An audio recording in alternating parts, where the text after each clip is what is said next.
peuple d'Afrique, peuple du monde, peuple de l'AES, CEDEAO. Oui, ça parle très très fort. Choguel Kokala Maïga, face à face avec Ousmane Sonko. Les gars, vous connaissez le premier ministre Choguel Maïga, vraiment. Il a fait asseoir notre camarade et frère, son excellence Ousmane Sonko, et il y relate tout, de A à Z. On écoute ici le premier ministre Choguel Kokala Maïga face au premier ministre Ousmane Sonko. Partagez la vidéo. Monsieur le Premier ministre, cher frère Ousmane Sonko, Monsieur le ministre de la Défense de la République du Sénégal, Excellence, Monsieur l'ambassadeur du Sénégal au Mali, Messieurs les membres de la délégation sénégalaise, Mesdames et Messieurs les membres du gouvernement de la République du Mali, je voudrais tout d'abord souhaiter au nom du président de la transition, chef de l'État, Son Excellence le colonel Assimi Goïta, au nom du gouvernement du Mali et au mien propre, la chaleureuse bienvenue à mon frère Ousmane Sonko, chez lui, ici au Mali, ainsi qu'à la délégation qui l'accompagne. Je vous souhaite plein succès dans l'accomplissement de votre mission, Monsieur le Premier ministre. Je voudrais ensuite vous féliciter de vive voix après mon télégramme officiel de félicitations du 29 mai 2024 pour les choix portés sur votre personne à la suite de la brillante victoire du candidat du parti, le PASTEF, les patriotes du Sénégal pour le travail, l'éthique et la fraternité, créé en 2014. Je disais donc que les choix portés sur vous à la suite de l'élection présidentielle du 24 mars 2024, ayant porté au pouvoir Son Excellence Bassirou Diomaye Diakhar Faye, président de la République du Sénégal, chef de l'État. La victoire du candidat du PASTEF témoigne de l'adhésion du peuple sénégalais, notamment les jeunes, les femmes et les membres de la société civile qui sont les plus nombreux et les plus actifs au projet de société de votre parti. En cette période cruciale de l'histoire politique du Sénégal, Monsieur le Premier ministre, vous avez fait preuve d'une grande lucidité, d'une capacité de discernement et d'anticipation inédite dans l'histoire contemporaine de l'Afrique. Vous avez fait preuve d'une grande maturité stratégique. Je vous souhaite beaucoup de succès dans votre démarche. Vous avez fait la politique au vrai sens du terme. Vous savez, j'ai l'habitude de donner une définition de la politique telle que je la comprends. On n'apprend pas la politique dans les écoles. Dans les écoles, on apprend à être conseiller politique. La politique, c'est un art. J'ai dit que la définition que je donne à la politique, c'est l'art de réaliser ce qui est possible et de rendre possible ce qui est nécessaire. Ce qui était nécessaire pour les Sénégalais, c'était le changement de régime politique. C'est ce qui était nécessaire. Vous l'avez rendu possible en faisant les choix que tout le monde connaît. Personne n'avait misé sur cette démarche. Et je crois que ça a surpris tout le monde. Rarement, on a vu un parti où 1000 militants sont en prison. Le chef de parti et ses proches sont libérés 9 jours avant la fin des élections, alors que la campagne c'est 21 jours, et qu'ils arrivent à gagner les élections. C'est très rare dans l'histoire. C'est pour cela que j'ai dit que vous avez fait de la politique, au sens noble du terme. Monsieur le Premier ministre, Votre visite de travail à Bamako ce jour 12 août 2024 est, nous le savons, un acte de foi, un acte d'amitié, ainsi que la manifestation de votre solidarité agissante et celle du peuple sénégalais à l'endroit du peuple du Mali. Faut-il rappeler que la présente visite se tient après et dans le sillage de celle de son Excellence Bassirou Diomaye Faye à Bamako le 30 mai 2024. Monsieur le Premier ministre, nous avons au Mali une tradition bien ancrée lorsque nous accueillons des hôtes. J'avais déjà annoncé les couleurs. Nous leur disons, je cite, « Soyez les bienvenus. Vous avez quitté votre demeure. Ici, vous êtes chez vous. » Fin de citation. Avec vous, cela ne relève pas du simple protocole. Cela relève de l'évidence. En effet, Monsieur le Premier ministre est un illustre homme d'État, un illustre homme d'État sénégalais, également éminent poète, Léopold Sédar Senghor, qui aimait le rappeler à chaque rencontre entre Sénégalais et Maliens. Je cite, « Le Mali aurait pu se prolonger jusqu'à Tambacounda et le Sénégal jusqu'à Caille. » Dans un de ses poèmes les plus célèbres, « Femme noire », il a évoqué les princes du Mali et aimait rappeler ses origines mandingues avec les Guelwaars partis d'Elicia du Gabou pour fonder avec Meissa Wali John le royaume du Sine. Meissa Wali John, en fait, il s'agit de Mansa Wali Mani. Aujourd'hui, Monsieur le Premier ministre, à travers l'Afrique occidentale francophone, nous avons engagé la seconde bataille pour l'indépendance, pour la souveraineté. Nous nous sommes fixés deux objectifs. Affranchir nos peuples du joug du néocolonialisme d'une part, créer entre nous des solides liens pour l'intégration réelle de l'autre part. Sur ce point, vous, Sénégalais, et nous, Maliens, faisons figure de pionniers. C'est le lieu de rappeler que les pères de l'indépendance ont eu à poser les fondations sur lesquelles nous entendons élever l'Afrique de demain. C'est le lieu de rappeler l'acte posé par Léopold Sédar Senghor et Modibo Keïta. Les jeunes en son temps les avaient beaucoup critiqués, les avaient trouvés beaucoup d'insuffisance dans ces années post-indépendance. Mais ils étaient des hommes de leur temps.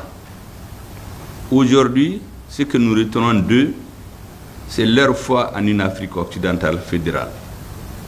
Je voudrais rappeler à cet effet que déjà en 1958, contre la balkanisation de l'Afrique, ils ont proposé le maintien de l'État de la Fédération qui unissait les 8 territoires francophones d'Afrique occidentale.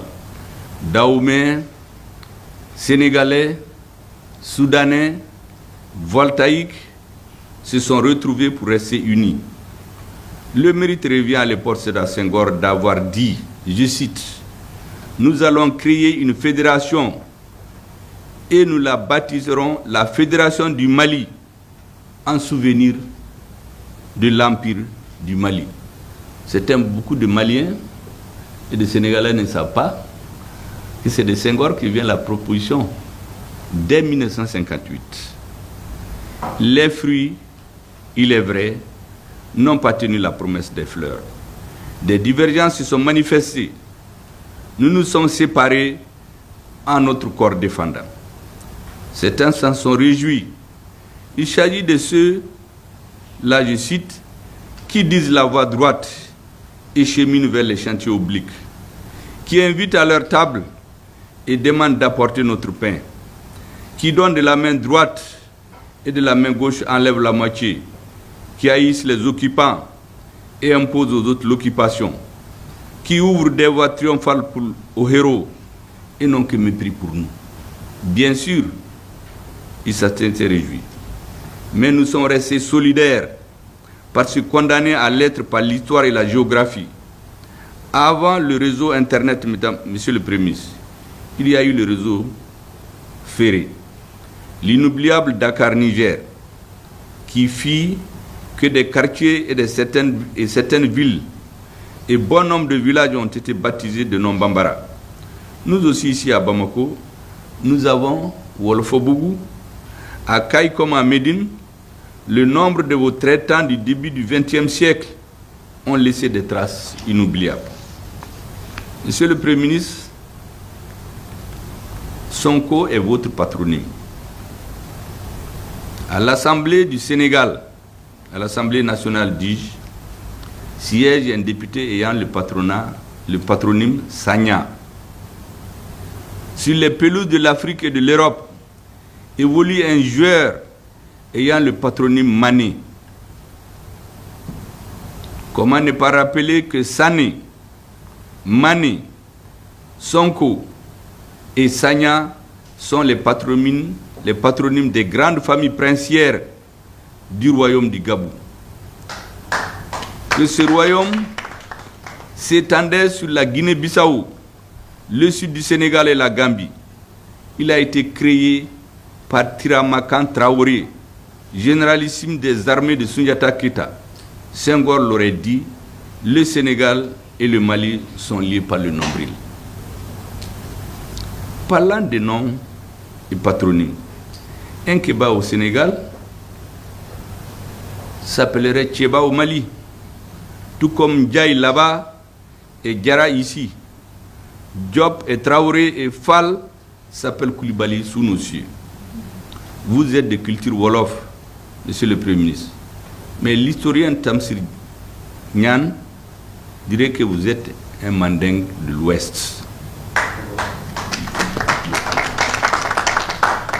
La délégation que nous accueillons aujourd'hui à Bamako est une délégation à nul autre pareille, car elle est celle du pays dont les couleurs sont vert, or, rouge, dont la devise est un peuple, un but, une foi. Les mêmes couleurs, la même devise que celle de la République du Mali. L'un peut-il être plus fort que celui-là? Je pourrais continuer à foison les similitudes ainsi que les liens forts, uniques et inaltérables existant entre nos deux peuples frères. Qu'on donc, monsieur le Premier ministre, Samambok, mon frère, Manela Bismillah, je dis bien, bienvenue. Tiens, aujourd'hui, Fiti Bamako, ici à Bamako. Djalen Djeuf, merci de votre attention.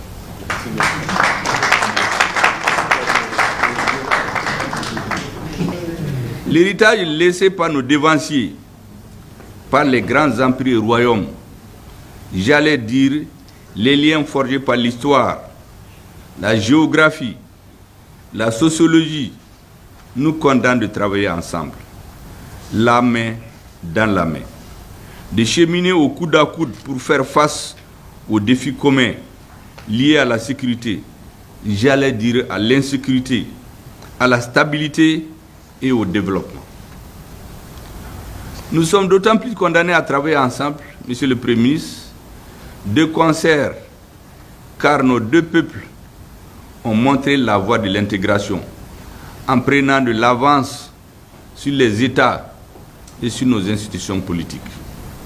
C'est le lieu de relever pour s'en réjouir la solidarité du peuple frère du Sénégal, malgré les péripéties politiques, envers le peuple malien pendant les 7 longs mois de sanctions illégales, injustes et inhumaines de la CEDEAO entre janvier et juillet 2022. J'ai l'habitude de dire que ces sanctions de la CEDEAO ont démontré qu'on ne peut pas mettre à genoux un peuple déterminé et suffisamment éclairé sur les enjeux géopolitiques, géoéconomiques et géostratégiques qui ont cours dans l'espace sahélien. C'est pour cela que, vous l'aurez constaté, depuis des années, dans tous mes discours, dans toutes mes interventions, j'attache un prix élevé à la sensibilisation et à l'éveil des consciences des Maliens et des Africains. J'ai également coutume de dire que la prise des sanctions contre le Mali, le dimanche 9 janvier 2022, a fait basculer le destin de la transition en cours dans notre pays.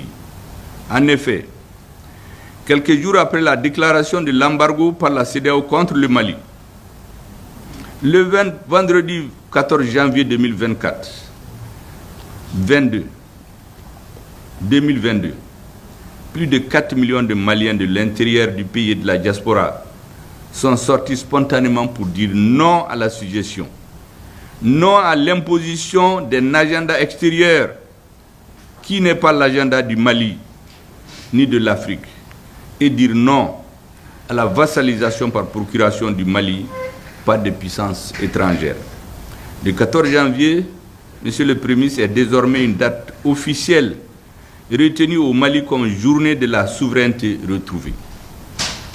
Les lourdes sanctions de la CEDEAO imposées d'abord au Mali, au Burkina, puis au Niger de manière encore plus disproportionnée, ont démontré que la CEDEAO, notre désormais ancienne organisation commune, est une menace pour nos trois pays, regroupés au sein de la Confédération, dans le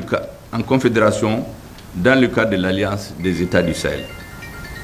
Face à nos pays de l'AES, situés en première ligne de la lutte contre le terrorisme depuis plus d'une décennie et constituant assurément une digue de protection pour toute l'Afrique de l'Ouest, la CEDEAO a péché par son manque d'empathie, de solidarité, du sens et de la connaissance de l'histoire et surtout de vision et de maturité stratégique. Vous le savez tous, les organisations intergouvernementales et les organisations régionales sont basées de prime abord sur le principe de solidarité, sur la mise en commun des moyens des États membres afin de réaliser des buts communs et d'atteindre des objectifs partagés et mutuellement bénéfiques à tous les membres. Ces principes ont été dévoyés tantôt par l'inertie, tantôt par l'arrogance, tantôt par l'ignorance, tantôt par le mépris. Des actes d'une extrême gravité qui concourent à la désintégration ont été posés, non pas par les pays de l'AES, mais par la CEDEAO d'abord. C'est le cas du gel des avoirs financiers au niveau de la Banque centrale des États d'Afrique de l'Ouest et la fermeture des frontières qu'aucun texte de l'organisation ne prévoit. Même la réglementation internationale au niveau de l'ONU interdit de prendre un embargo contre les pays sans littoral. Ce qui est le cas du Mali, du Burkina et du Niger. Et c'est pourquoi nous invitons tous les partenaires de bonne foi à avoir une lecture objective, lucide et équilibrée de la situation pour mieux comprendre et envisager les solutions basées sur l'écoute mutuelle, incompatible avec l'ostracisme dont on a voulu frapper les pays de l'AES. Je le redis, l'AES n'est pas mise en place contre la CEDEAO. Elle est une alternative crédible à pour l'intégration sous-régionale. L'AES n'est pas le bourreau, elle est la victime. L'AES est engagée dans un combat de survie de ses États membres et de ses nations, pas des régimes politiques, comme certains tentent de le faire croire avec malice. L'AES n'est pas un épiphénomène, Monsieur le Premier ministre, mais une vision stratégique à long terme de leur Excellence le capitaine Ibrahim Traoré, le colonel Assimi Goïta et le général de brigade Abdraman Chani, respectivement chef d'État du Faso, de la République du Mali et de la République du Niger, afin d'impulser le renouveau de l'intégration sous-régionale au profit des peuples de notre espace. Pour cela, Nos États regroupés au sein de la Confédération des États du Sahel depuis le 10 juillet 2024 sont fermement engagés pour l'autonomie d'action des organisations africaines dont ils sont membres, afin que définitivement ces organisations soient pilotées par un leadership proprement africain. Dans cette optique, notre pays, le Mali, a donné une valeur constitutionnelle à travers l'article 34 de sa constitution aux 3 principes directeurs de sa politique de coopération, désormais axée sur, je cite, 1. Respect de la souveraineté du Mali. 2. Le respect des choix de partenariat et des choix stratégiques opérés par le Mali. 3. La prise en compte des intérêts vitaux du peuple malien dans toutes les décisions.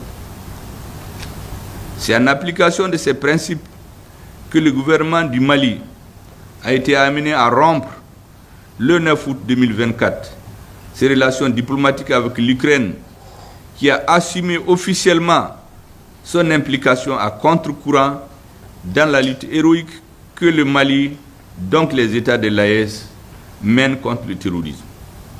Est-il besoin de rappeler que déjà en 2022-2024, les pays de ce que j'appelle Jean, John et Johnny ont tenté en vain de nous impliquer à travers leurs médias dans une crise géopolitique et géostratégique qui a lieu entre 2 États de notre continent.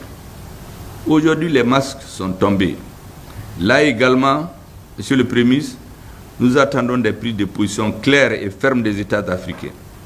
D'ores et déjà, les États membres de la Confédération de l'AES ont été clairs, fermes et concrets, précis aussi quant à leurs relations avec les alliés du terrorisme. Je termine en rappelant le caractère absolu de ces 3 principes que j'ai énoncés plus haut, qui guident l'action publique au Mali. En rappelant aussi la nécessité de renforcer le dialogue politique, comme l'atteste, Monsieur le Premier ministre, votre visite aujourd'hui. Rappelons-nous de l'hérésie de la part de la CEDEAO, qui a consisté à fermer les portes du dialogue au point d'interdire à nos ministres des Affaires étrangères et le comble à nos chefs d'État de voyager dans l'espace communautaire. Nous avons appliqué la réciprocité. Et certains ont apparu surpris, comme si le Mali était un État quelconque, un État vassal. Vous fermez vos frontières, vous interdisez même à notre président de voyager, et puis vous prenez votre avion, vous venez traverser, vous voulez donc traverser l'espace aérien malien. On les a proprement conduits.